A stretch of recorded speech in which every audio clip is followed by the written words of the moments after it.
Sejarah Putropang.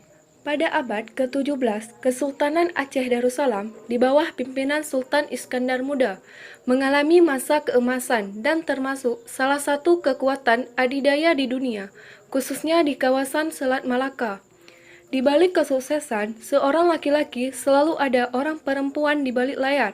Bagi Sultan Iskandar Muda, perempuan di balik layar itu adalah permaisurinya yang bernama Puteri Pahang, yang dalam bahasa Aceh lebih dikenal dengan sebutan Putro Pang. Perkenalan Sultan Iskandar dengan Putri Pahang ini berawal ketika Aceh Darussalam berhasil menaklukkan Pahang. Bersamaan dengan itu, keluarga Istana Pahang bersama sekitar 10.000 penduduknya berimigrasi ke Aceh untuk memperkuat pasukan Sultan Iskandar Muda.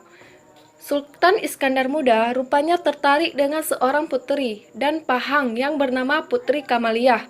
Putri Kamaliyah kemudian dinikahi Sultan Iskandar Muda dan diangkat menjadi permaisurinya. Karena Putri Kamaliyah berasal dari Pahang, rakyat Aceh memanggilnya dengan Putro Pang. Putri Kamaliyah masyhur karena cerdas dan bijaksana, yang gagah, berani, dan adil dengan permaisuri Putro Pahang yang bijaksana dan selalu membela rakyat yang lemah, terutama wanita, dan kaum papah mengantarkan kejayaan Aceh menuju masa keemasan. Di samping permaisuri Putro Pang yang berkontribusi bagi pembangunan Aceh Darussalam, terdapat pula beberapa lembaga pemerintahan. Secara struktural, Sultan Iskandar Muda merupakan pemimpinan eksekutif tertinggi yang dibantu beberapa pejabat tinggi.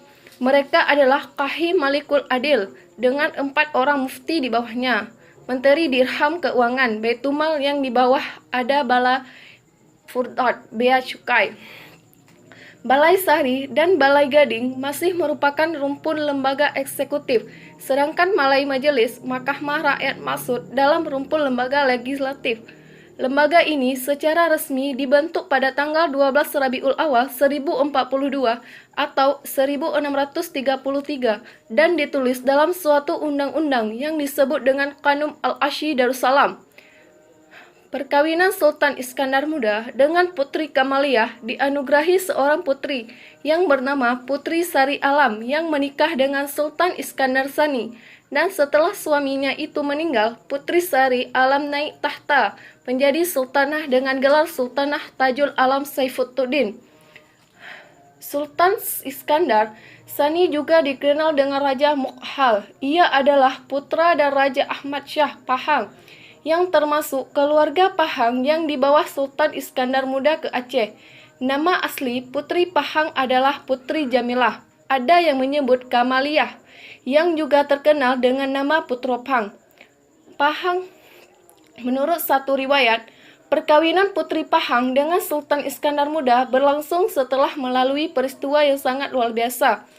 Setelah mendapatkan persetujuan dan keluarga permaisuri, Putri Sendiratna Indra, permaisuri pertama, Sultan Iskandar Muda bercerai dengan Putri Sendiratna Indra. Setelah masing-masing istri menyelesaikan masalah iddahnya, Sultan Iskandar menikah dengan Putri Jamaliyah dan Raja Abdullah menikah. Bukti cinta Sultan Iskandar Muda terhadap Putro Pang adalah bangunan gunungan. Bangunan ini dibentuk untuk membuktikan cintanya kepada Putro Pang. Putro Pang sangat berpengaruh dalam pemerintahan dan penyusunan undang-undang kerajaan sampai lahir semboyan. Adat Bak Po Timurhom, Hukum Bak Syah Kuala, Kanum Bak Putro Pang, Resam Bak Bentara. Maksudnya adalah adat dari marhum Mahkota Alam, Hukum dan Syah Kuala, Kanum dari Putri Pahang, Resam Bak Bentara. Adat Mukoh Rubong, Hukum Mukoh Timurhom, Hukum Bak Syah Kuala, Kanum Bak Putro Pang, Resam Bak Bentara.